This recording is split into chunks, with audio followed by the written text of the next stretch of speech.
أعوذ بالله من الشيطان الرجيم. بسم الله الرحمن الرحيم.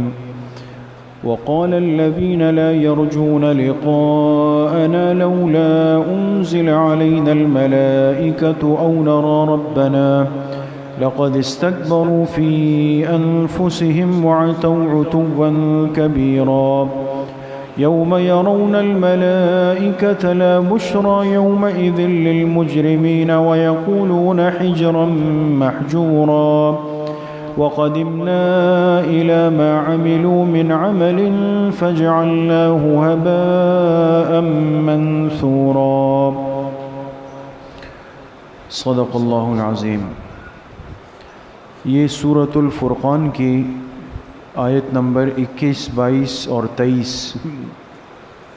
آپ کے سامنے تلاوت کی گئی ہے، اور ان آیات سے قرآن کریم کے 19ویں پارے کا آغاز بھی ہو رہا ہے۔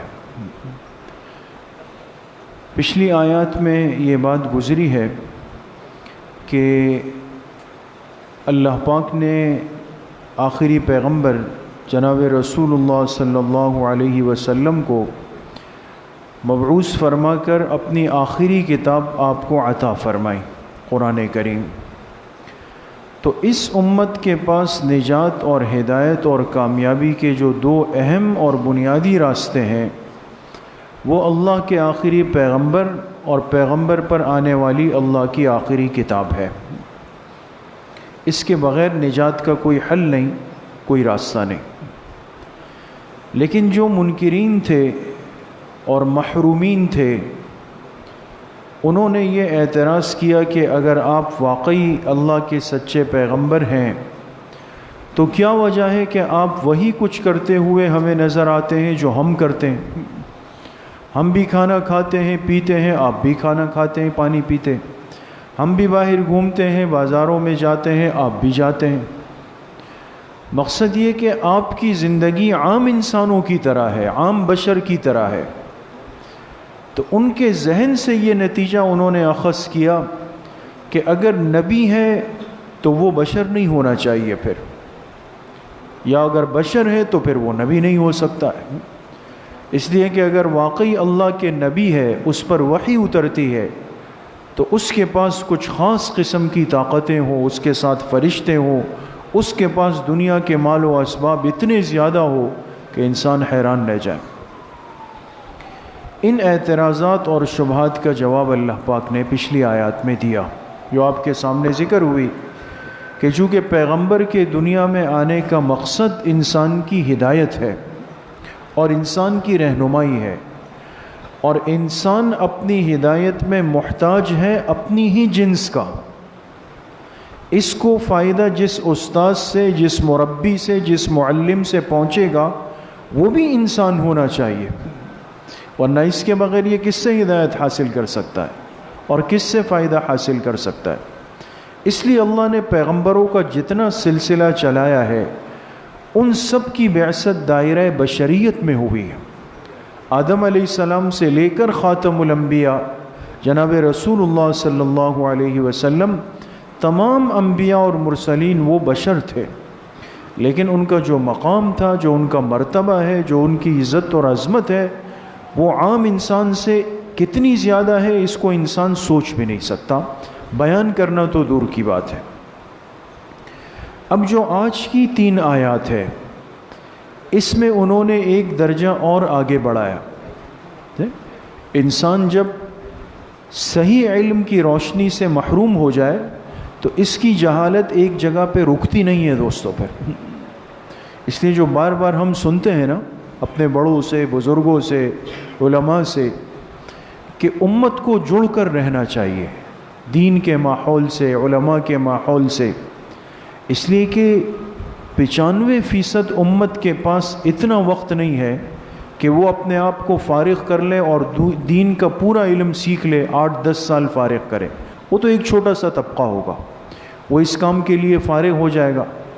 باقی امت وہ اپنے دین کے کام کرے گی، حلال رزق کی فکر کرے گی، بیوی بچوں کا نان نفقہ برداشت کرے گی، لیکن ایک چیز ان کے لیے بنیادی ہے، ضروری ہے کہ وہ ان اہل علم سے، دین سیکھنے سکھانے والوں سے جڑ کر رہیں گے۔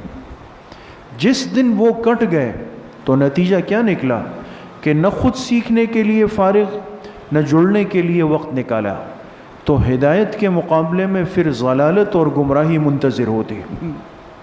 یہ ضرور فتنوں میں جا کے گر جائے گا، مصیبتوں میں گرے گا۔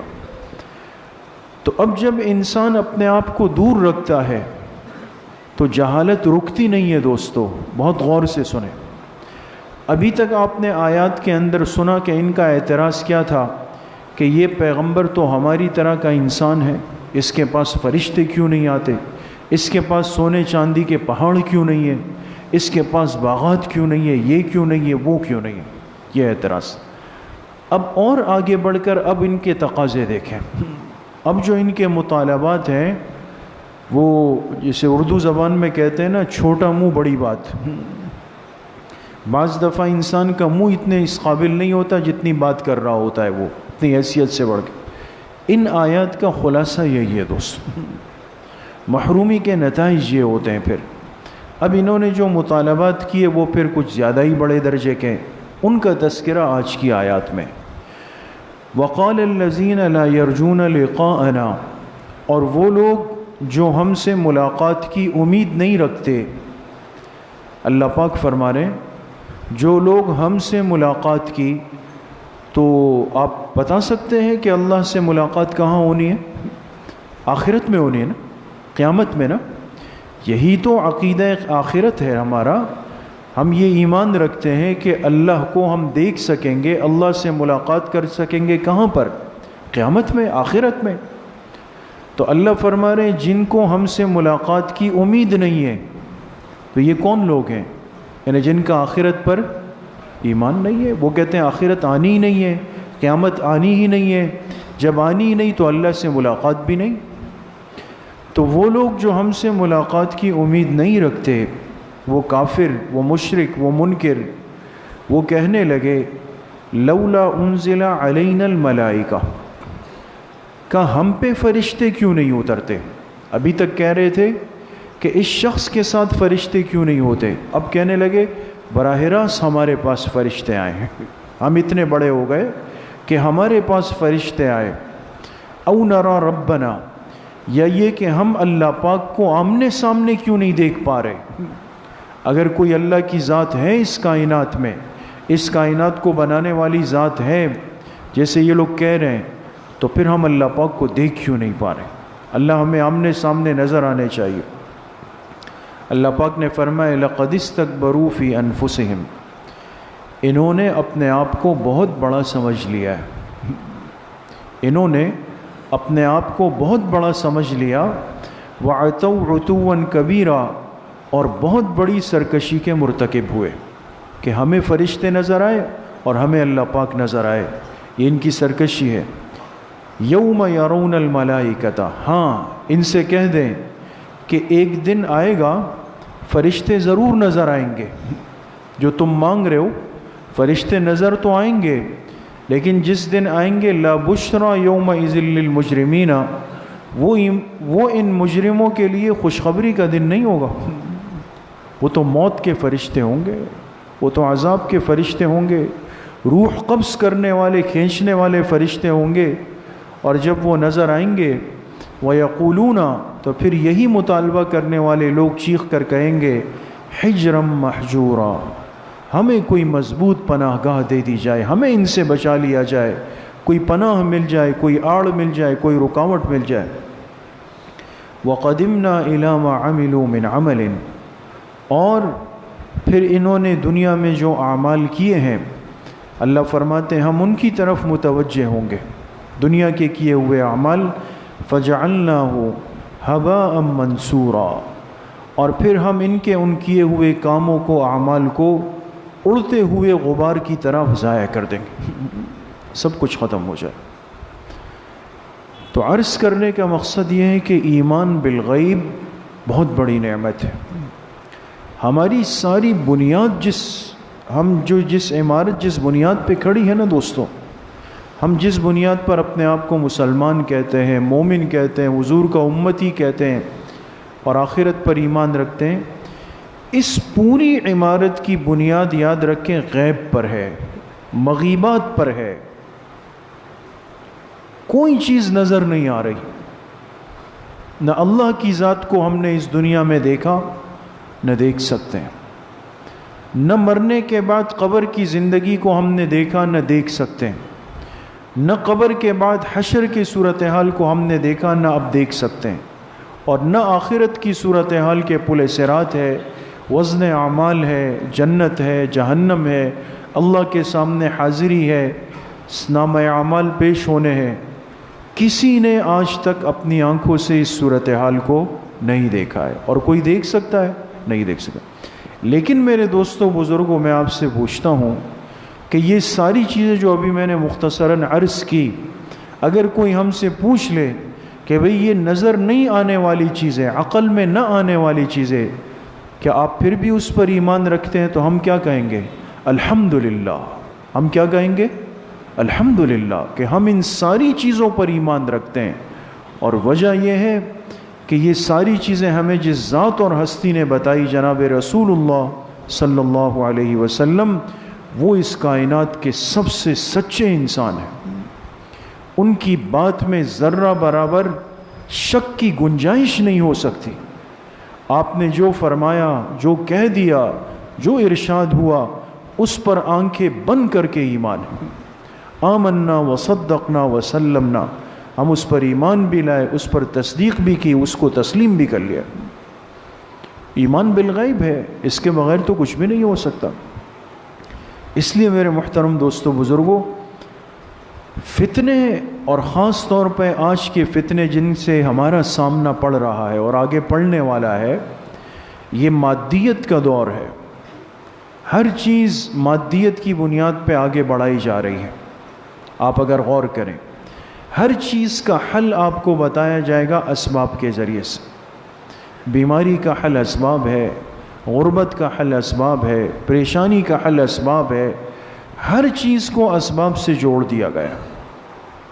یہ ایجادات، یہ مشینیں، یہ دوائیاں، یہ فلاں، یہ فلاں، یہ فلاں، یہ کس چیز کی تعلیم اور ترغیب ہے؟ اسباب کی نفی نہیں، لیکن اسباب کے اصل ہونے کی نفی ہے۔ ہمارا ایمان یہ کہ اس کائنات میں جو کچھ ہوا، ہو رہا ہے اور قیامت تک ہوگا، وہ سب کچھ اللہ کے حکم کے تابع ہے، اللہ کے حکم کے محتاج ہے۔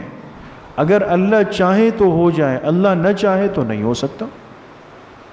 لیکن آپ اگر غور کریں، خاص طور پہ کچھ عرصے سے جو محنت چلی ہے، وہ سب اسباب پہ لائے گی۔ اگر آپ نے یہ کام نہیں کیا، آپ پہ بیماری حملہ کرے گی۔ اگر آپ نے یہ چیز نہیں پہنی، آپ پہ بیماری حملہ کرے گی۔ اگر آپ اتنا دور نہیں ہوئے، بیماری آپ کو لے لے گی۔ اگر آپ نے یہ کام نہیں کیا، آپ موت کو خریدنے کے لیے جا رہے ہیں۔ یعنی یہ انسان آج زندگی اور موت بانٹ رہا ہے۔ اس کی بنائی ہوئی چیزوں کی بنیاد پر ہماری موت اور حیات کے فیصلے ہوں گے، تو وہ ایمان بالموت کہاں ہے، ایمان بالحیات کہاں گیا؟ اس لیے میرے عزیز و دوستو بزرگوں، اسباب کو اسباب کے درجے میں رکھا جائے، اسباب کے درجے میں۔ اور اسباب وہ احتیاط کے لیے ہوتے ہیں، احتیاط کے لیے ہوتے ہیں، جبکہ ایمان وہ حقیقی نجات کے لیے ہوتا۔ ہم احتیاط ضرور کریں گے، اسباب ضرور کریں گے، لیکن ایمان یہی رکھیں گے کہ جب تک اللہ کا حکم نہ ہو کچھ نہیں ہو سکتا، حکم ہو جائے تو سب کچھ ہو جائے گا۔ یہ چیزیں، یہ تو کفر کی سوچ ہے کہ بھئی جو چیز ہمیں نظر نہیں آ رہی، ہمیں فرشتے کیوں نظر نہیں آ رہے، ہمیں اللہ پاک کیوں نظر نہیں آ رہے۔ اپنی ان ناقص آنکھوں سے وہ فرشتوں اور اللہ پاک کو دیکھنا چاہتے تھے کہ بھئی یہ ہمیں نظر آنا چاہیے۔ اللہ پاک نے اس کا جواب دیا کہ انہوں نے اپنے دل میں اپنے آپ کو بہت بڑا سمجھ لیا ہے کہ ہمیں ساری چیزیں ہماری آنکھوں کے سامنے دکھائی جائیں۔ انہوں نے سرکشی کا ارتکاب کر لیا۔ ہاں، فرشتے آئیں گے ایک دن، اور جب آئیں گے تو پھر خیر نہیں ہوگی۔ آج تو کہہ رہے ہیں فرشتے نہیں آ رہے، لیکن جب آئیں گے تو موت کا پروانہ لے کر روح قبض کرنے کے لیے، اور پھر اگر یہ نافرمان ہے، کافر ہے، فاسق ہے، تو پھر فرشتے بھی ویسے ہی آئیں گے، اسی طرح آئیں گے۔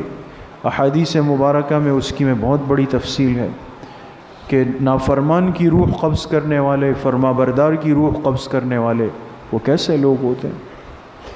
اس لیے جب نیک لوگوں کی موت کا وقت آتا ہے، ابھی عشاء سے پہلے ہمارے مہمان آئے ہوئے تھے، ہمارے سلسلے کے ساتھی تھے، بزرگ کا تذکرہ فرما رہے تھے، سلسلہ نقشبندی عالیہ کے، ہمارے کراچی میں بڑے بزرگ گزرے، تو وہ ساتھی بتا رہے تھے جو خود اس موقع کے ساتھی ہیں، فرمانے لگے جب ہمارے شیخ کے انتقال کا وقت قریب آیا تو کہا میں ان کے ساتھ بیٹھا ہوا تھا سرہانے پہ، اور آخر میں طبیعت اتنی خراب ہو گئی تھی کہ کسی کو پہچان نہیں پا رہے تھے، بالکل سکرات کا وقت تھا نا۔ فرماتے جب میں گیا بیٹھا تو حضرت کہنے لگے مجھے کہ یہ اتنے سارے سفید عمامے والے کون آ رہے ہیں؟ کوئی بھی نہیں، اتنے سارے سفید عمامے والے یہ کون آ رہے ہیں؟ مشکات شریف میں روایت ہے کہ جب اللہ کے فرما بردار بندے کی روح قبض کرنے کا وقت آتا ہے، اللہ جنت کے فرشتوں کو سفید کپڑا دے کر بھیجتا ہے جو مشک و عنبر میں معطر ہوتا ہے، وہ آ کے سرہانے بیٹھ جاتے ہیں، خوشبو آ رہی ہوتی ہے، ہر چیز سفید نظر آ رہی ہوتی ہے۔ اللہ ہم پر رحم کا معاملہ فرمائے، بڑا مشکل مرحلہ ہے۔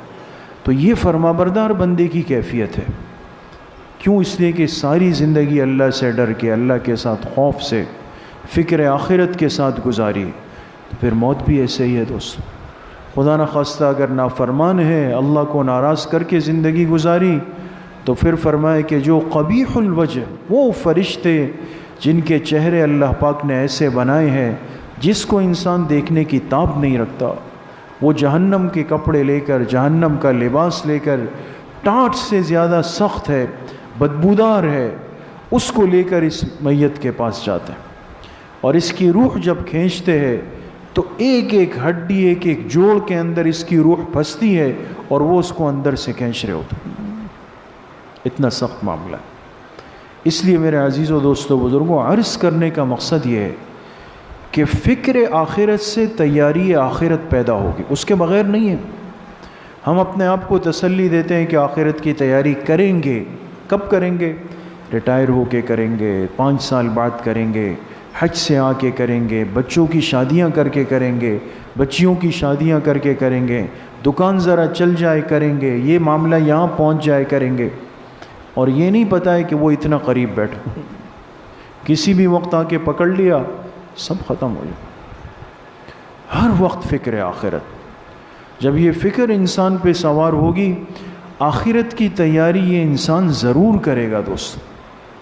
اور آخرت کی تیاری ہمیں دنیا کے کاموں سے نہیں روکتی دوستوں، یہ سارے کام ہوں گے، سب ہوں گے۔ کیا صحابہ نے تجارت نہیں کی؟ یہ آج کی تجارتیں تو اس کے مقابلے میں کچھ بھی نہیں ہیں۔ ایک ایک وقت میں بعض صحابہ کے سینکڑوں اونٹ لدے پندے ہوئے سامان سے وہ آتے تھے، بڑے تاجر تھے، بڑے مالدار تھے، مالا مال تھے، لیکن ایک لمحے کے لیے آخرت سے غافل نہیں ہوئے۔ بات وہی ہے، آپ دکان بھی جائیں گے، آپ فیکٹری بھی جائیں گے، آپ اپنی تجارت کے لیے جائیں گے، مارکیٹ جائیں گے، کاروبار کریں گے، ملازمت کریں گے، دنیا کے لیے محنت کریں گے، بیوی بچوں کے لیے کمائیں گے، سب کچھ کرنا ہے اور ضروری ہے، لیکن میرے عزیزوں دوستوں بزرگوں، فکر آخرت کے لیے ضروری ہے کہ ہم دین کے ماحول سے جڑ کر رہیں، مسجدوں سے کٹے نہیں، ہم مسجدوں سے کٹ رہے ہیں، ساتھی ہفتہ ہفتہ مسجد نہیں آتے دوستوں، ہفتہ ہفتہ، عشاء سے پہلے آئے تھکے ہوئے ہیں، عشاء گھر میں پڑھ لی، فجر گھر میں پڑھ لی، نمازیں نکل رہی ہے، صرف اتوار کے دن 1-2 نمازوں میں نظر آئے۔ یہ سارے سلسلے، یہ ساری محنتیں، یہ تھوڑا سا وقت، ہم یہی چاہتے ہیں کہ بھئی ساتھی تھوڑا وقت دیں، جڑ کر رہیں، بات ہو، توجہ ہو، انسان کے اندر احساس پیدا ہو، جو غلطیاں ہیں اس کی اصلاح کی فکر پیدا ہو، جو اچھائیاں ہیں اس کے اندر مزید جذبہ پیدا ہو۔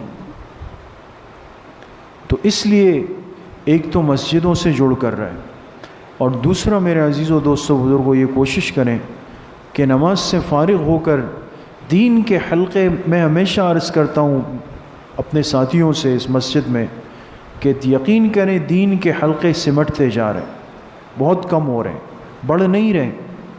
جو چیز بڑھ رہے ہیں وہ فتنوں کی معاملات بڑھتے جا رہے ہیں۔ ایسے ہمارے دین کے حلقے جس میں بڑے مستند جید علماء بیٹھ کر آپ کے دین ایمان کی حفاظت کریں، امت کی رہنمائی کریں، وہ دن بدن کم ہو رہے ہیں، لیکن ہم بھاگ رہے ہیں، ہمارے پاس وقت نہیں ہے۔ انسان نماز پڑھ کے راستہ بناتا ہے کہ بھئی چلے، ٹھیک ہے عذر ہے، الگ بات ہے، لیکن آپ 10-15 منٹ دیں، آپ کو دین کی بات سمجھ آئی، قرآن کی بات سمجھ میں آ گئی، یہ خیر کا آغاز ہے۔ کوشش کریں گے انشاءاللہ۔ اللہ پاک مجھے بھی آپ سب کو صحیح عمل کی توفیق نصیب فرمائے۔ انشاءاللہ جیسے ہر ہفتے ترتیب ہوتی ہے، کل بھی انشاءاللہ 11 بجے سے 11:30 بجے تک بنات کے مدرسے میں مستورات کے لیے اصلاحی مجلس ہے، اور عصر کی نماز کے بعد انشاءاللہ مسجد میں آپ احباب کے لیے، طلباء کے لیے بیان اور ذکر مراقبے کی مجلس۔ الحمدللہ رب العالمین، الصلاۃ والسلام علی سیدنا۔